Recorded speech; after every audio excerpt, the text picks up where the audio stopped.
American Board of Plastic Surgery, offering facial procedures, body contouring, skin resurfacing, and specializing in breast augmentation, including the newest transumbilical or belly button augmentation for less scarring, ladies. Call Dr. Christopher Chase for an appointment now, 624-0021. Check into checking the cash. We'll beat any rates that don't pay the max. We're Title Loan King. We'll make your wallet sing. Get on up and get down. Check into cash. Ka-ching. A better title loan, you better believe it. A lower rate, we guarantee it.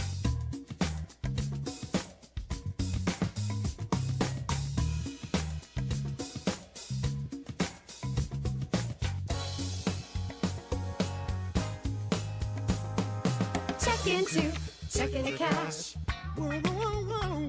We'll beat any rates that don't pay the max. Oh, yeah. Check into cash is your money machine. Get on up and get down. Check into cash. Ka-ching.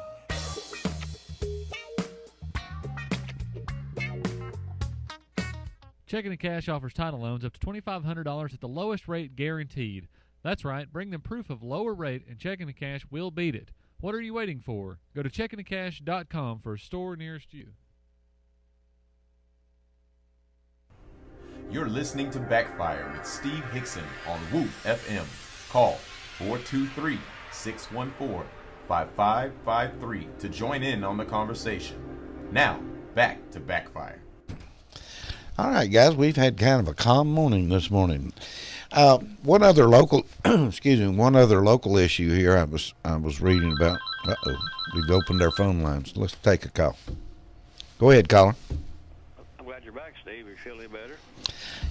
Well, I hadn't been sick. I just been traveling.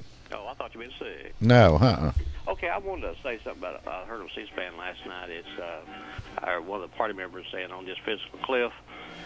He said that they're using that really to get what they want, and if it does go over the cliff, it ain't going to be as bad as people think it's going to be. I just wonder what you think about that. Well, I was going to get into that, but I was going to wait a little while towards the end of the show. I didn't want the gloves to come out that quick. Well, what about this? Obama made a statement a few years back. He said you don't raise taxes when the economy is bad, and ain't the economy still bad? So it's actually worse statistically than it was when he said that.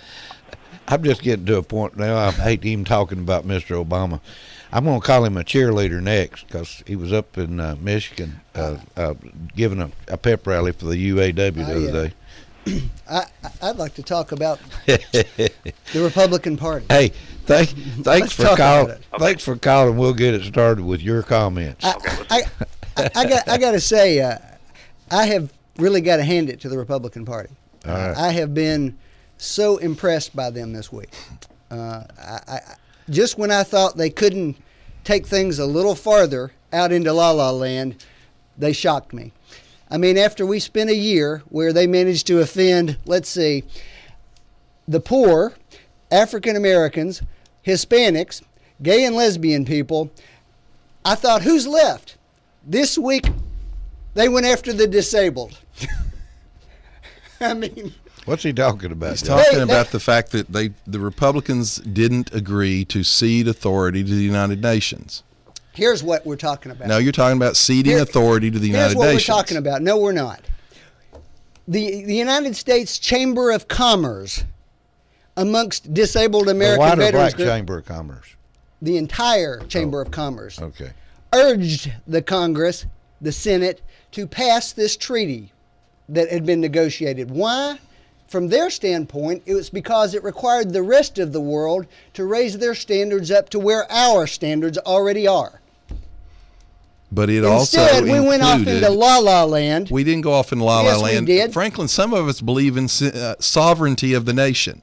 We don't believe in ceding authority to the United Nations, an unelected bunch of people who hate us. There was nothing in this treaty that gave the United Nations authority over us. That is not true. It is true. It is not true, Franklin. True. There's all kinds of language in that. It's one of these wacky conspiracy theories that your party loves.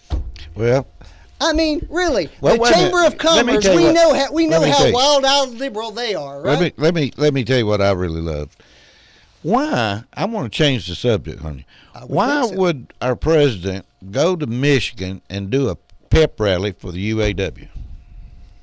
Well, first of all, he went to Michigan trying to urge people to support his position on the fiscal cliff negotiations. I mean, why is he out negotiating? Why isn't he negotiating with the people he needs to negotiate? According to what I've seen, that's exactly what they've been doing behind closed doors. Oh, but he's got to go out and try to create a pep rally and try to create controversy, try to have people fighting in the streets. His specialty is campaigning. Yeah, and that's what he's doing. Yeah, it's called democracy. No, it's called perpetual. Involved. It's called lack of leadership and perpetually campaigning. If you know how to lead, Franklin, you don't have to campaign. Oh no! The sainted Ronald Reagan didn't go out and give any speeches in promoting his policies. Not like this guy did. Give me a break, I can John. give you the statistics. This guy spends more time out of the office campaigning, and that's before he goes on his 20-day, multi-million-dollar vacation over Christmas to Hawaii. Oh, unlike the last guy who spent 30% of his time in office at his ranch in Texas? Are you kidding me? Franklin. John, I don't care that you disagree with me, but if you guys would show a shred of moral fiber in sticking with your positions, you only criticize people, as far as I can tell, for things Franklin, that your people do. Last year, the only his thing wife I said was, I can't believe he was out doing a pep rally for the UAW. Well, that's Why all was that he was doing in that? Michigan. That's all it is, was a pep rally. Why was he doing what? Why, was that being presidential? Because of course it was. What was so presidential about him representing the UAW? The UAW was dead in this country until Obama came That's not around. true. They were dying. Yeah. And Which so is what you think he's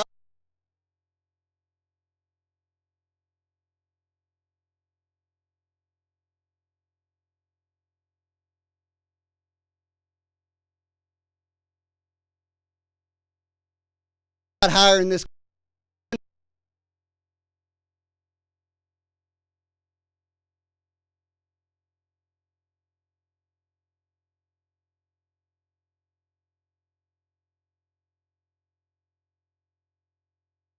or when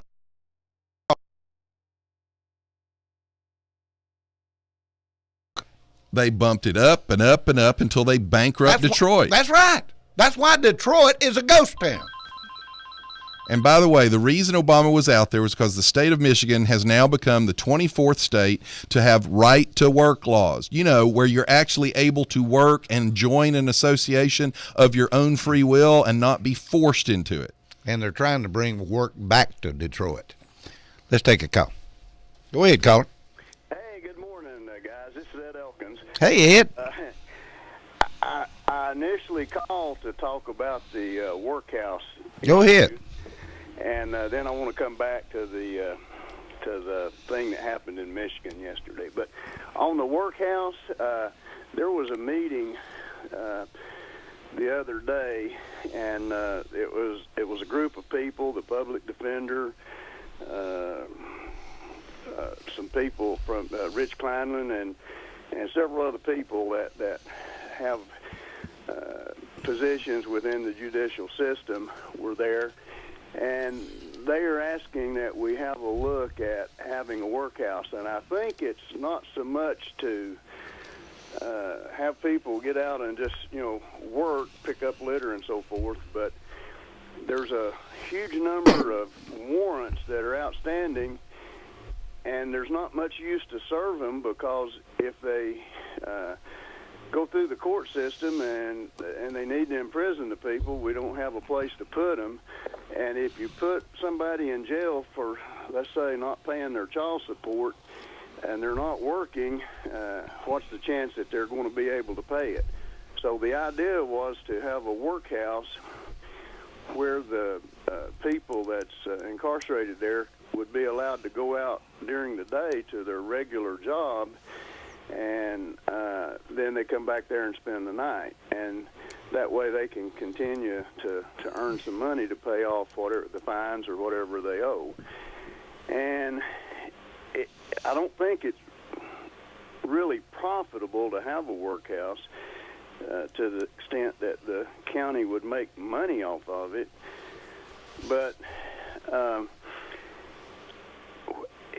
it just for the building alone, they were projecting it would cost $8 and something a day, and then you've got other people and utilities and insurance and all kinds of other overhead expenses with that. And they were talking about how much to charge the prisoner per day for room and board, and they were looking at $20 or $22. So at best, you might hope to break even, and the real benefit to the county from that is that you're able to use your regular jail, which costs a lot more money than that per day to operate, probably in the neighborhood of $40 plus, as opposed to operating this workhouse for maybe $20 a day. So, well, Ed, if you've got somebody behind on child support, they're trying to pay the child support, they get put in jail and they're having to pay $22 a day to be in jail. They're most likely they're not going to have any money left to pay something. Hopefully, even at minimum wage, they would earn more than the $22 a day. If they worked 8 hours at even $8 an hour, that'd be $64. So well, I'm not disputing what Ed's saying, but I think you raised a good point, Steve. I mean, it's well intended. But you put somebody in custody that way, that doesn't mean that they still don't have rent due somewhere and that they don't have utilities due somewhere or a car payment that helps them get there. So it's not like they just have that money available. You have a lot of people who are truly deadbeats, okay, who just don't support their children. You also have people, though, that are struggling to get by, who are trying to do it, that, they lost their job or whatever. And it's more complicated than just that. But Franklin, if you don't do something to it, like the deadbeats, how do you make them pay? Well, we do it all the time, John. I'm not suggesting that you don't. I'm just saying the math isn't that simple. Well, I would certainly agree it's not. And the person that came and pitched the proposal, their position is they're trying to provide a facility, and it would be on a lease basis. And all the cost they had was just the cost for the facility itself. And so I raised the issue of, okay, what's the rest of the cost? So they're going to appoint a committee which will consist of some of the folks that were there the other day, and I'll probably be on it since I'm chair of finance. And then there'll be some other folks, and we may actually solicit some folks from the attorney community here in town that might want to serve on that, and try to come up with, at least a good set of information upon which to make a decision. And the decision may be that we're not going to change anything. I think you ought to let the sheriff run the darn thing, and I think you ought to get some of that Magic Chef property over there that's going dark, and go ahead and put some bunk beds in, put a couple of showers, and let's get it going. That's certainly an idea. Now let me talk about Michigan a minute. All right, go ahead. I was happened to be watching the news when some of that was on. Of course, if you had the news on at all, it was kind of like a continuous loop all day. Yeah. And my impression is that what was at issue, and the reason President Obama was there, is that generally the unions support Democrat candidates, and there are a lot of union members who are not Democrats, and they resent their money being taken to support a party that they don't support. And so if you have the opportunity to elect to either be in the union or not be in it, you're not forced to contribute to somebody that you don't really support. But certainly the Democrat Party is going to promote the union because that gives them a good source of income to support their candidacies. So that's just one person's opinion on that. Do you think President Obama should have been there cheerleading for the UAW? Well, I don't. I think that's a state's right to do that. I don't think that's a federal thing. Mm-hmm. But we know that in the past, the federal government did I think provide for the unions. And there was certainly a time in the history of our country when there were poor working conditions and unsafe working conditions and whatnot that I think the unions played a very important role. But I don't think we're in this day and age with OSHA and everything else going on. I don't see that as being necessary. And what do you think about the union workers that were videoed on television drinking beer, smoking pot on their lunch break? Well, now, would these be any of the teachers that actually had a system that closed so they could go participate in this? The kids were actually let out of school so the teachers could come to these protests. Oh, yeah, and that was another thing. The teachers didn't show up for school to help go protest. But I want to get back into the guys that were you probably caught on this too, where the guys were videoed by a film crew on a break from a factory. It was a UAW plant. They were drinking beer and smoking pot on their lunch break. They were videoed. They were dismissed by Chrysler. This was a Chrysler plant. They were dismissed by Chrysler, and the union brought them back to work. Well, let me ask you this, I don't know what the company did at the time that happened. That was a year or so ago when that came up. Most companies have a policy, and if they have a zero tolerance policy and they do a urine test and you've got pot or other drugs in your system, there's usually a discharge penalty associated with that. And if you're intoxicated on the job, and I don't know, those guys were drinking some pretty large bottles, weren't they? Yeah. But anyway, that's I think that should have been, between the company and something that would have happened. And the problem is a company can't run a company with the UAW. Not the way it needs to run. Well, yeah, I agree. Well, listen, I've been I haven't been able to catch your all's program in 2 or 3 weeks, but I was up this morning, and as always, I'm enjoying the conversation. I always like to hear John and Franklin square off. So you're saying you wish Steve wouldn't talk so much? Is that what you? Hey, Ed, I want to say we appreciate the job you do. Well, I try, and I try to make my decisions based on what facts I can gather. You know what? If you make a decision based on the information and facts that you receive, that's usually the right decision to make. Well, it works out best that way most of the time. All right, you guys have a good day. Thanks, Ed. Take care, Ed. Bye-bye. Changing the subject back to something local here. One more thing I wanted to cover locally was, let's catch this call, and I'll try to get to this again. Go ahead, caller. You're live. Okay, Doughball. Y'all want to fuss about Obama all the time, but he just wants to be a cheerleader. Well, that's what he is. Michigan. So turn it on, turn it up, and turn him loose. All right. Well, he's definitely trying to be a cheerleader. Well, he'll make it. All right, Miss Red. Well, Steve, let me read you something. When you talk about the unions in Michigan, let me read you a statement. I hope the readers remember that there was a huge strike on Eastern Airlines in the early 90s. And Eastern kept saying, we can't afford this. And if you keep pushing this, we're going to end up in bankruptcy. Right. This is the statement from the union that was striking them. After 686 days on strike against Eastern Airlines, rank-and-file members of the International Association of Machinists and our supporters registered the final piece of our victory against the union-busting drive of the employers when the carrier folded at midnight on January 18, 1991. That's the union saying that their victory was the bankruptcy of the company and the loss of every job, every person employed by Eastern Airlines. I tell you, the union deal that I remember the most historically is when Reagan fired all the air traffic controllers. Air traffic controllers. To me, that was just classic. Well, it was a federal law. They weren't allowed to strike. I don't know why they were striking. Let's take this call. Go ahead, caller.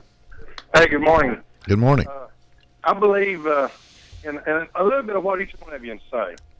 I don't agree with every one of you all the time, but I believe if Obama was up there cheerleading for the check cashing business, you'd be right behind him, though, Bob.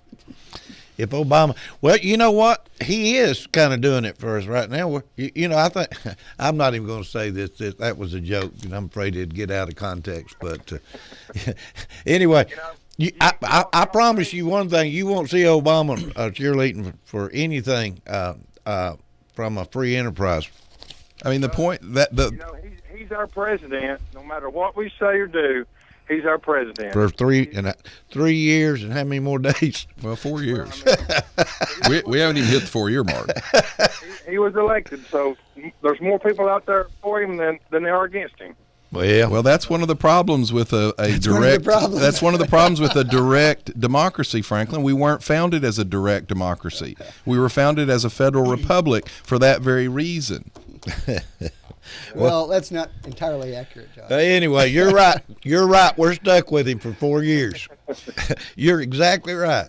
Well, it could be worse, It could be worse. Well, the real difference here, though, is that if he was cheerleading for the check cashing industry, that's an industry that A, serves the public, and B, employs tens of thousands, if maybe, I don't know, hundreds of thousands of people that earn a living off of that. He's out there cheerleading for the union that's actually bankrupting our economy. How many people does the union employ? They don't employ anybody. They actually fight against the people that do employ them. That's the problem. They are the problem. They're not part of the solution. They're part of the problem. I don't know if anybody's cares about facts or not. Why do you think Volkswagen's in Chattanooga? Because we're a right-to-work state. That's right. Why is it now that cars don't last like they did back when they were union built? Cars don't last like...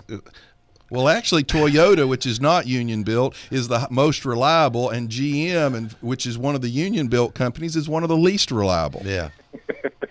Yeah. What I would point out is that there have been no labor disputes between the UAW and the automobile makers over the last 7 or 8 years. They've been very cooperative with each other. That's because the ones that are successful, the Toyotas, the BMWs, the VWs, are moving to non-union states. And interestingly enough, since you used the Toyota example, though, workers in Germany get a lot more in terms of benefits than workers in America do, and they somehow find a way to be competitive. They get to drink beer on lunch break, too.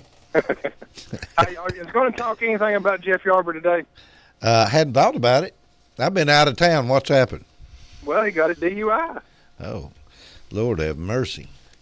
Yeah, do you not think a public, somebody elected, he made the comment that it was a private matter. I feel like if you're a elected official, that you don't have any privacy anymore. Well, I don't. Doesn't matter to me whether it's a federal official or a state official or a local official. From my perspective, and this is my lawyerly hat, I firmly believe in the presumption of innocence of everyone until they've been proven guilty of something, and that hadn't happened yet. So the system will play out, and we'll see what happens. But, he knows as his own self whether he did wrong or not. Most times when people do something wrong like that, look at, what was the other commissioner that messed up a little bit? Howard Smith?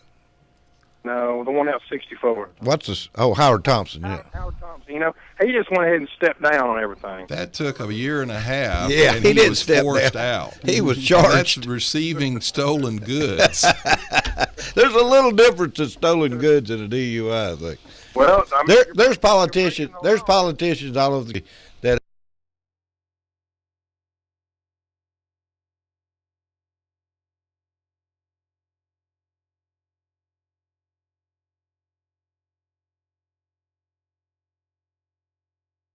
They won't charge.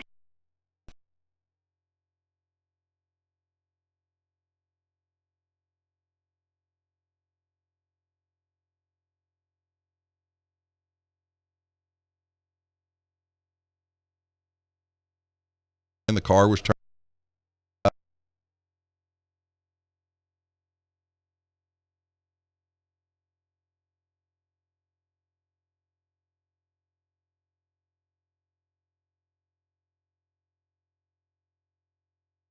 No, it's just. But anyway, thanks for calling. Thank you.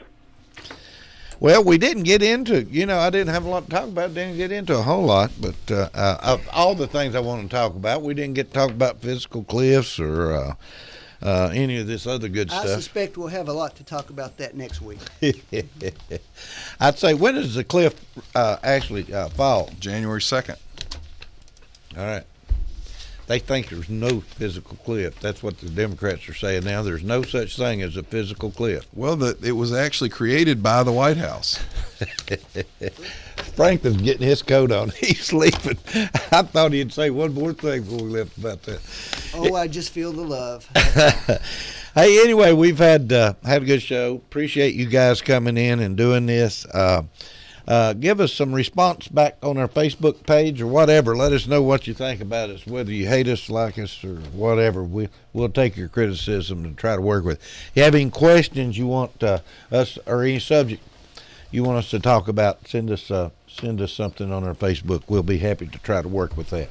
Anyway, this is Steve Hickson, John Stansberry, and Franklin Chancey. That's all we got to talk about this week. See you next week. Bye-bye. You've been listening to Backfire with Steve Hickson, John Stanberry, and Franklin Chancey. Catch them again on Whoop FM at noon today and every Wednesday morning from 7:30 to 8:30. Now, back to more music on Whoop FM. I'd like to do a tune that I just got a chance to record on a new record that's coming out in a couple of weeks called Fair Weather. Thought it'd be fun to play with these guys. It's one of my favorite tunes when I was learning banjo was Earl's Breakdown, and I thought it'd be nice to write another tune using the tuners, or the twisters as Sam Bush calls them. And so this is the tune I came up with, and I named it